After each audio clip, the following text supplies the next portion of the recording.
რუსეთთან კავშირის ბრალდება, როგორც არაფორმალური ოლიგარქიული მმართველობის, ანუ Deep State-ის, ანუ გლობალური ომის პარტიის ინსტრუმენტი, არამორჩილი პოლიტიკური ძალების წინააღმდეგ.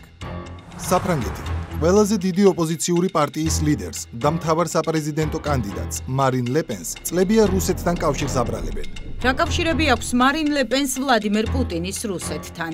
თქვენ დამოკიდებული ხართ რუსულ ძალაზე და პუტინზე. თუმცა მარინ ლე პენს ვერც რუსული დაფინანსება და ვერც რუსული კავშირები ვერ დაუმტკიცდა. საპრეზიდენტო არჩევნებიდან კი ევროპარლამენტის სახსრების არამიზნობრივი ხარჯვის საბაბით მოხსნეს.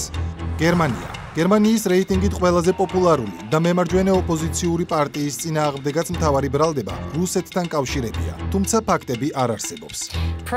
პრორუსული და ანტიამერიკული პარტიები გერმანიის მომავალ არჩევნებში სავარაუდოდ ხმების მეოთხედს მოიპოვებენ, თუ არა მეტს. მათ შორის არის მემარჯვენე რადიკალური პარტია ალტერნატივა გერმანიისთვის.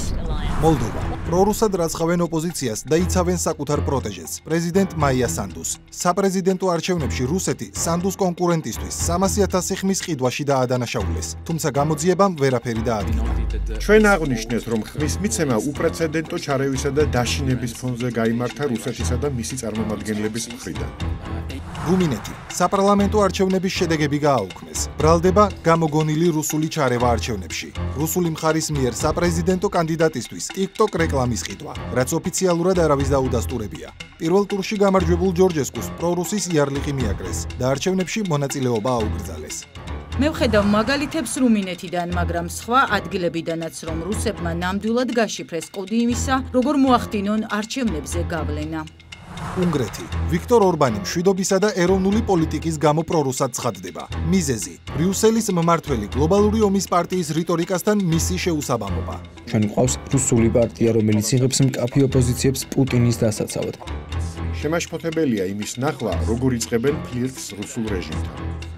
ავსტრია ჰერბერტ კიკლს, რომელიც ავსტრიის ყველაზე რეიტინგული პარტიის ლიდერია და შესაძლოა სამთავრობო კოალიციაც ჩამოაყალიბოს, პრორუსად აცხადებენ. არგუმენტები არ არსებობს. მიზეზი მისი წინააღმდეგობა Deep State-ის, ანუ გლობალური ომის პარტიის მიზნებთან. ცენტრალური ევროპის პუტინიზაცია. ნიდერლანდები არჩევნებში გამარჯვებული ხერტ ვილდერი პრორუსად ირაცხება. ფაქტები არ არსებობს. მიზეზი მისი კრიტიკა ბრიუსელის პოლიტიკის მიმართ. ნიდერლანდების საპარლამენტო არჩევნებში ის იყო რუსეთისადმი ყველაზე მეგობრული. სლოვაკეთი რობერტ ფიცო ფაქტების გარეშე პრორუსად ცხადდება. მიზეზი ეროვნული და მშვიდობის პოლიტიკა, ომის დასრულების სურვილი. პროკრემლისტური კანდიდატი რობერტ ფიცო. შეერთებულ შტატებში უკვე დაიწყო გამოძიება CIA-ისა და FBI-ის ყოფილი ხელმძღვანელების წინააღმდეგ, რომელთაც ბრალად ედებათ 2016 წელს ტრამპის რუსეთთან კავშირებისა და რუსეთის ამერიკულ არჩევნებში ჩარევის შესახებ ინფორმაციის ფაბრიკაციაში.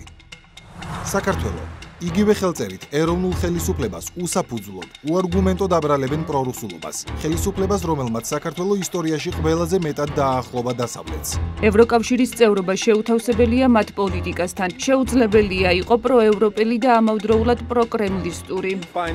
საქართველო კიდევ უფრო დაშორდა ევროკავშირს და გაზარდა რუსეთის პირდაპირი გავლენა ქვეყნის არჩევნებზე. ასე მუშაობს აღნიშნულ ქვეყნებში არაფორმალური ოლიგარქიული მმართველობის, ანუ Deep State-ის, ანუ გლობალური ომის პარტიის სიცრუის პროპაგანდა.